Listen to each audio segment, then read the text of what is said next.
পিরোজপুরের কাউখালীতে উপজেলা বিএনপির উদ্যোগে এক বর্ধিত সভা অনুষ্ঠিত হয়েছে। রবিবার দুপুরে আয়োজিত এই সভায় কেন্দ্রীয় ও জেলা পর্যায়ের নেতৃবৃন্দ উপস্থিত ছিলেন। সভায় বিএনপির সাংগঠনিক কার্যক্রম জোরদার করা, দলীয় ঐক্য শক্তিশালী করা এবং ভবিষ্যৎ রাজনৈতিক কর্মসূচি নিয়ে আলোচনা হয়।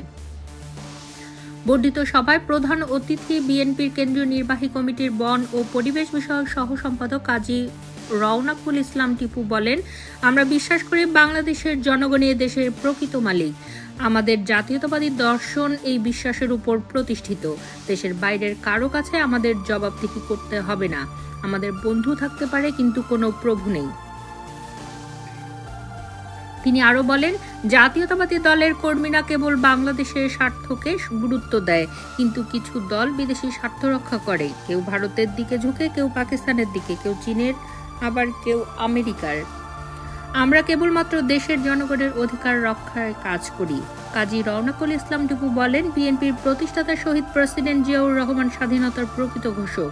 তিনি শুধু ঘোষণা দেননি, বরং নিজেই মুক্তিযুদ্ধে নেতৃত্ব দিয়েছেন, মুক্তিযোদ্ধাদের উজ্জীবিত করেছেন। অথচ আজ তার অবদানকে অস্বীকার করা হচ্ছে, ইতিহাস বিকৃত করা হচ্ছে।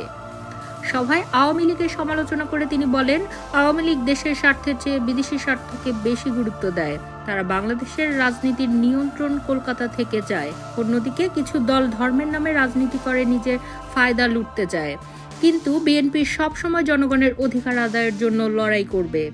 সভায় প্রধান বক্তা হিসেবে উপস্থিত ছিলেন পিরোজপুর জেলা বিএনপির সদস্য সচিব গাজী ওয়াহিদুজ্জামান লাবলু।